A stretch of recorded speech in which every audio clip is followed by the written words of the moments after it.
RJD कल के RJD कार्यालय में पीसी था, उसमें आपको कांग्रेस के भी नेता दिखाई दिए। व्यापी कोटा का मुकेश सहनी भी आए हुए थे और सभी पार्टी का दल का आए थे। कल पीसी के बारे में वो बोल रहे थे। सभी पार्टी की तैयारी, आपकी पार्टी की कौन कौन तैयारी कर रहे हैं? सभी पार्टी अपना तैयारी, आपकी पार्टी कितना तैयारी कर रहे हैं, क्योंकि कितने सीटों से? हमारी पार्टी राष्ट्रीय लोक मोर्चा 243 विधानसभा बिहार में है, सभी पर तैयारी चल रहा है।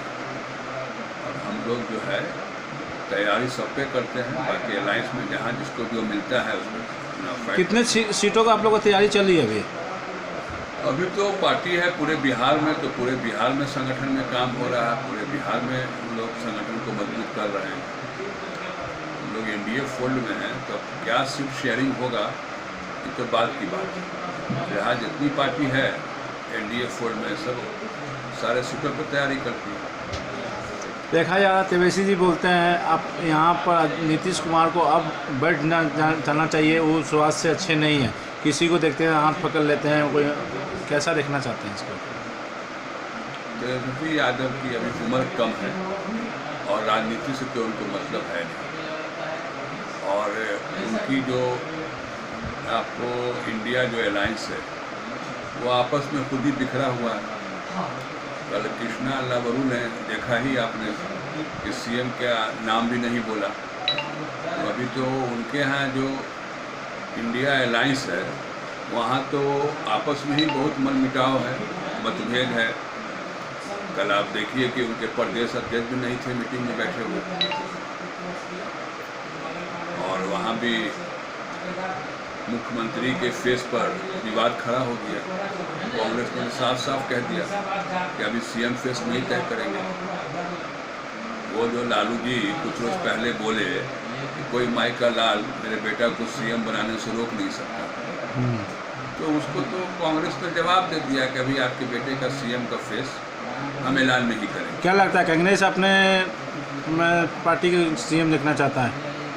कांग्रेस पार्टी का सीएम देखना चाहता है कि नहीं चाहता ये दूसरा मैटर है। मैटर ये है कि इनका जो इंडिया अलायंस है इसमें ही मतभेद है, आपस में फूट है। आपस में फूट है। क्या लगता है विधानसभा में दोनों मिल के लड़ेंगे? तो मिल के भी लड़ सकते हैं, हट भी सकते हैं। अभी तो 6 महीना इलेक्शन को है। 6 महीना में तो क्या से क्या हो जाता है कुछ भी कहना मुश्किल है। पारस जी भी लगता है लालू जी में साथ हैं क्या? पारस जी को तो कल की मीटिंग में नहीं बुलाया गया। पारस जी तो कल मीटिंग में थे भी नहीं आरजेडी ऑफिस में। अगर वो साथ में रहते तो उनको भी बुलावा होता।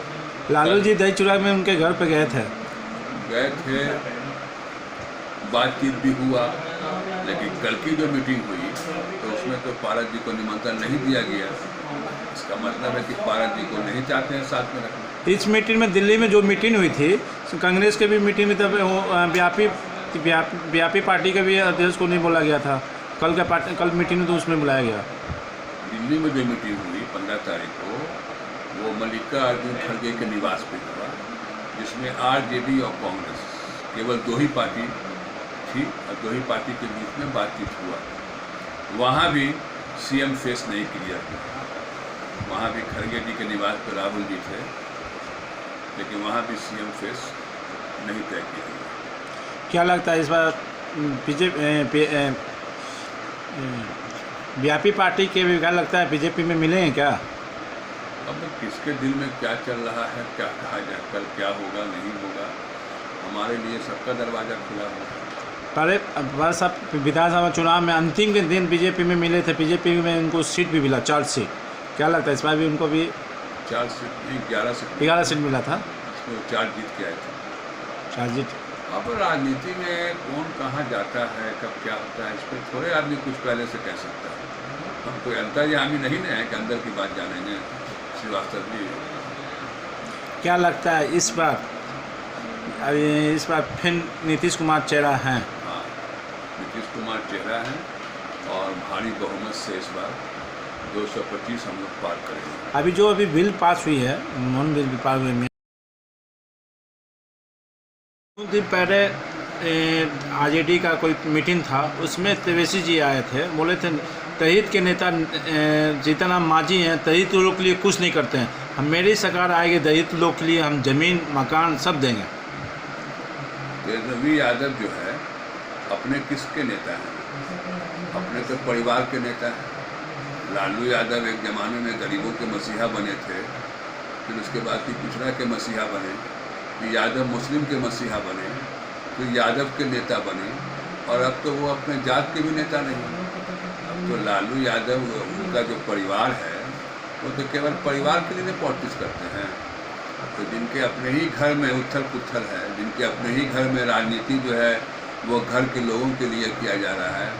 माता जी परिषद में अपोजिशन की नेता हैं, श्रीमती राबड़ी देवी, बहन इनकी पाटलिपुत्रा से MP हैं, अपने ये अपोजिशन नेता हैं, भाई इनका मंत्री था। अभी एक बहन रोहिणी आचार्य को लड़वाए थे छपरा से, तो हार गए। तो जो पार्टी RJD अपने परिवार के लिए जीता और मरता है, उसको क्या अधिकार बनता है दूसरे के लिए बोलने में? आपको तो जनता ने 15 साल का मौका दिया, क्या किया आप 15 साल में? सिर्फ परिवार के लिए किया, सिर्फ घोटाला हुआ। जितना घोटाला लालू और राबड़ी के दौर में हुआ वो तो इतिहास में है। तो वैसे बोले थे जितने मेरे पिताजी मुख्यमंत्री थे तो गरीब दलितों के लिए मकान वो सब दिए थे, और अभी जो जीतनराम मांझी हैं दलितों के लिए कुछ नहीं कर रहा है। तेजस्वी यादव को नहीं पता है कि उनके पिताश्री इतना घोटाला किए। चारा घोटाला तो 950 करोड़ का था, इसके बाद अलकतरा घोटाला हुआ, दवाई घोटाला हुआ, वर्दी घोटाला हुआ, आज उसके में आपको नौकरी के नाम पे ज़मीन लेने वाला घोटाला हुआ। तो खाली तो घोटाला ही उनके सरकार में हुआ। तो जब आप खुद घोटाले में डूबे हुए हैं तो आप दूसरे पर क्या उंगली उठा सकते हैं? पहले अपने तो घर को झांक के देखिए कि आपकी पार्टी, आपका परिवार किस तरह से लैंड के लिए ज़मीन लेके नौकरी देने वाले लोग, चारा ढो दिया था स्कूटर पर। हाँ, सब दौर है ना यार। क्या इनको तो बोलने का तो कोई नैतिक अधिकार भी नहीं है, नैतिकता के तो आधार पर उनको बोलना भी नहीं चाहिए। अब जीतनराम मांझी हैं, चाहे जो लोग हैं, अपना काम कर रहे हैं, अपना लोगों के लिए लगे हुए हैं। तो वैसे जी भी बात, जीतनराम मांझी अपने परिवार बात देखते हैं, अपने परिवारों को सीटों देते हैं। जैसे केंद्रीय मंत्री जीतनराम मांझी हैं, उनकी तो विधायक हैं, उनके बेटा मंत्री हैं, अपने और विधायक हैं, अपने और किसी को सीट नहीं देखना चाहिए, परिवार बात है। हम कहते हैं कि जो सवाल उठा रहे हैं पहले अपने तो घर में झांक के देख लें। हम तो यही बार बार कह रहे हैं, माता जी विधान परिषद में अपोजिशन के नेता हैं, अपने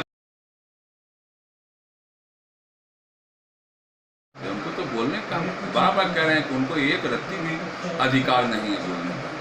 जिसकी पार्टी खुद डूबी हुई है पूरे तरीके से परिवारवाद और भ्रष्टाचार। सर अपना परिचय बता दीजिए। अख्तर निहाल, प्रदेश उपाध्यक्ष सह प्रवक्ता,